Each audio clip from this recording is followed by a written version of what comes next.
تھا کہ ایک دشمنی سی پیدا ہو جاتی تھی دل میں حضور کے خلاف اور صادق الایمان مسلمانوں کے خلاف، کہ یہ انہوں نے ہمیں مشکل میں ڈال دیا ہے۔ ہم ایمان لائے تھے، ہمیں کیا پتا تھا کہ ایمان کے تقاضے یہ ہوں گے؟ ہم سمجھے تھے بس ایک عقیدہ ہے، بدل لیا، اللہ خیر صلی اللہ۔ یہ تقاضے تو بڑے بھاری ہیں، ان کو پورا کرنا تو آسان نہیں ہے۔ وہ جو اقبال کہتا ہے تو بچا بچا کے نہ رکھ اسے، تیرا آئینہ ہے وہ آئینہ کہ شکستہ ہو تو عزیز تر ہے نگاہ آئینہ ساز میں۔ جان اور مال بچاؤ نہیں، خرچ کرو۔ آئینہ ٹوٹا ہوا کس کو پسند آتا ہے؟ اللہ کو تو تمہاری ٹوٹی ہوئی لاش زیادہ پسند ہے بنسبت تمہارے زندہ وجود کے۔ حضرت حمزہ کی لاش جب آئی تھی حضور کی نگاہوں کے سامنے، ناک کٹی ہوئی ہے، کان کٹے ہوئے ہیں، پیٹ چاک کر کے کلیجہ چبایا گیا ہے، اللہ کی نگاہ میں اس کٹے پھٹے جسم کی جو قدر ہوگی اس کا ہم اندازہ نہیں کر سکتے۔ تو بچا بچا کے نہ رکھ اسے، تیرا آئینہ ہے وہ آئینہ کہ شکستہ ہو تو عزیز تر ہے نگاہ آئینہ ساز میں۔ آئینہ ساز اللہ ہے۔ تو ایک تو دشمنی ہو جاتی تھی رسول سے، اور اس میں ایک خاص واقعہ میں آپ کو بتا دوں۔ حضور نے مدینہ تشریف آوری کے 6 مہینے کے بعد 7ویں مہینے سے چھوٹے چھوٹے چھاپا مار دستے بھیجنے شروع کر دیے to threaten the lifeline of Mecca. مکے کی جو ساری معیشت تھی وہ تجارت پر تھی، اور اگر آپ تاریخی حیثیت سے جاننا چاہیں کہ یہ لنک بن گئے تھے trade between east and west. دیکھیے جب تک نہر سویز نہیں تھی تو مشرق و مغرب کے درمیان سمندری راستہ تو کوئی نہیں تھا۔ ابھی 1498 جب آئے گا، کوئی 1000 برس کے بعد، تب وہ راستہ جو ہے ملے گا انسان کو کہ round the Cape of Good Hope, Africa کی جنوب تک جا کے پھر جاؤ تو مشرق کا راستہ کھلا ہے۔ تو ہوتا کیا تھا، یورپ سے سامان تجارت آیا اور شام کے ساحل پر اتر گیا۔ ادھر ایسٹ انڈیز سے جاوا، سماٹرا، ہندوستان، چائنا، ادھر سے مال آیا سمندر کے راستے سے اور یمن کے ساحل پر اتر گیا۔ And between these 2 points caravans of the Quraysh, they were going to and fro۔ جنوب میں گئے، سردیوں کے زمانے میں وہ جاتے تھے جنوب میں، گرمی کم ہوتی تھی یمن کی طرف، وہاں سے مال اٹھایا اور چلے اب شام تک پہنچ کر شام کے ساحل پر پہنچا دیا۔ وہاں سے شام کا ساحل یورپ کا آیا ہوا سامان اٹھایا اور وہ لا کے سیدھا جنوب میں، سیدھا راستہ تھا بالکل سیدھا، اسٹریٹ ٹو دی نارتھ، اور وہ جو ہے آ کر یمن پہ اتار دیا۔ یمن سے پھر مشرقی ممالک کے تاجر وہ خریدیں گے اور لے جائیں گے کشتیوں کے ذریعے سے، شام سے یورپ کے تاجر وہ جو ہے وہ خریدیں گے اور لے جائیں گے۔ تو یہ کنیکشن بن گئے تھے between the trade between east and waste,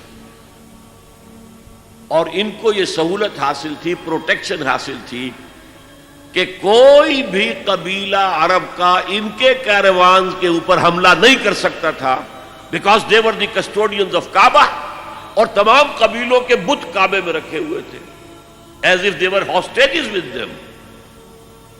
کوئی قبیلہ ان کے خلاف جارحیت کرے گا تو وہ اس کے بت کی گردن مروڑ کر باہر پھینکیں گے۔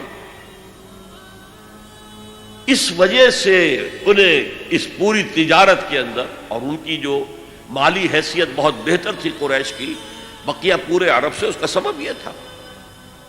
اب حضور نے کیا کیا؟ اسے تھریٹن کیا، we are very much here now. This can be called the economic blockade of Mecca. یہ تھا پھر جس کے نتیجے میں، اچھا اس وقت تک قرآن مجید میں قتال کا حکم نہیں آیا تھا، یہ حضور کی اپنی تدبیر تھی، اپنا اجتہاد تھا۔ تو وہ کہتے ہیں دیکھو جی ابھی قرآن میں تو حکم آیا نہیں، یہ تو کچھ ایڈونچرس آدمی معلوم ہوتے ہیں، ایمبیشس آدمی معلوم ہوتے ہیں، انہوں نے ہمیں مصیبت میں ڈال دیا۔ پھر ان کا کہنا یہ تھا کہ بھائی دعوت سے، تبلیغ سے، نصیحت سے، ٹھنڈی ٹھنڈی باتوں سے اپنی بات پھیلاؤ، یہ کیا چھیڑنا قریش کو کہ پھر جنگوں کا آغاز ہو جائے۔ اندر تو تھی اپنی بزدلی، لیکن اس کے اوپر ردے چڑھ رہے تھے فلسفے کے. جیسے ہم کہتے ہیں کہ اگر کسی کو گڑ دے کر مارا جائے تو زہر ضرور دینا ہے.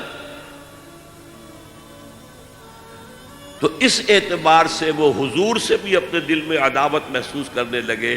اور یہ جو مسلمان ہیں، یہ فینیٹکس، یہ پاگل، یہ جذباتی لوگ، یہ نہ دائیں دیکھتے نہ بائیں دیکھتے ہیں، نہ سامنے کے خطرات نہ پیچھے کے حالات، نہ انہیں اپنے بیوی بچوں کا کوئی خیال ہے، کچھ بھی نہیں.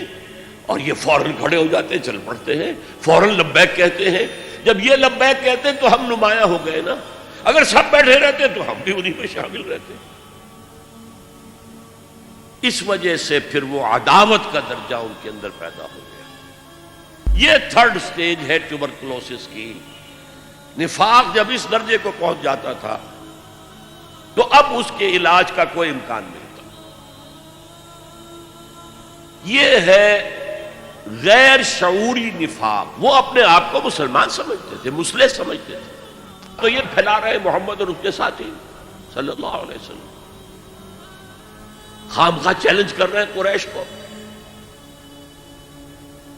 یہ انداز جیسے کہ سورہ بقرہ کے دوسرے رکوع میں ہے، وَإِذَا قِيلَ لَهُمْ لَا تُفْسِدُوا فِي الْأَرْضِ قَالُوا إِنَّمَا نَحْنُ مُصْلِحُونَ. جب ان سے کہا جاتا تھا دیکھو اللہ کے دین کو قائم کرنے کے لیے ایک جمعیت فراہم ہوئی ہے، اس کے امیر محمد ہیں صلی اللہ علیہ وسلم، اور اب عالمی اصلاح کا ایک پروگرام پیش نظر ہے، تم اس جماعتی زندگی میں رکھنا ڈال رہے ہو تو گویا کہ فساد مچا رہے ہو. وہ کہتے نہیں، ہم تو جی اصلاح چاہتے ہیں، مصلحین ہیں. یہ فساد تو تم مچا رہے ہو، جنگیں تم نے شروع کر دی ہیں. ہم تو کہتے ہیں کہ صلح کے ساتھ کام کرو اور دعوت و تبلیغ کے ذریعے سے، صرف اس مشنری زیل کے ذریعے سے اپنی بات کو پھیلاؤ. یہ تھے مدینے کے منافقین. اب چند باتیں میں اس نفاق کے ضمن میں اور عرض کر دوں. حضور نے فرمایا صلی اللہ علیہ وسلم نفاق کے بارے میں، ما خافہ الا مومن وما امنہ الا منافق. نفاق کا خوف رہتا ہے صرف صاحب ایمان کو، اور نفاق سے اپنے آپ کو محفوظ سمجھتا ہے صرف منافق. صاحب ایمان تو ہمیشہ اس فکر میں رہتے تھے ہم سے کوئی کمزوری ظاہر نہ ہو جائے، مال اور اولاد کی محبت کہیں ہمارے قدم نہ روک لے، کہیں اللہ کے ہاں ہمارا شمار منافقین میں نہ ہو جائے. کوئی چھوٹی سی تقصیر ہو گئی تو وہ بھی انہیں معلوم ہوتا تھا کہ جیسے پہاڑ ان کے سروں پر آ گیا ہے. حضور نے فرمایا کچھ لوگ ایسے ہوتے ہیں کہ اگر گناہ کر بیٹھتے ہیں تو ایسے محسوس کرتے ہیں کہ پہاڑ تلے آ گئے، اتنا بوجھ، اتنا احساس کے اوپر ثقل. اور کچھ لوگ ایسے ہوتے ہیں کہ بڑے سے بڑا گناہ کر کے بس اتنا سا احساس ہوتا ہے کہ ناک پر مکھی بیٹھ گئی کہ ہم نے یوں کیا اڑا دیا، بس اتنا احساس. وہ ضمیر نام کی اندر شے وہ بتاتی تو ہے تم نے غلط کام کیا، اس سے زیادہ نہیں، مکھی اڑا دی خلاص. تو ما امنہ الا منافق. نفاق سے اپنے آپ کو محفوظ اور مامون سمجھتا ہے صرف منافق. یہ غیر شعوری نفاق ہے نا. وہ نہیں جانتا کہ میں منافق ہوں، وہ تو کہتا ہے میں مسلم ہوں، میں محمد کے پیچھے نمازیں پڑھتا ہوں صلی اللہ علیہ وسلم، میں روزے رکھتا ہوں، اگرچہ طبیعت تو نہیں چاہتی لیکن کیا کروں، جبرن زکوٰۃ بھی دے دیتا ہوں تاکہ مسلمانوں میں شمار تو رہے. تو وہ تو اپنے آپ کو مسلمان سمجھتا تھا منافق. تو ما امنہ الا منافق وما خافہ الا مومن.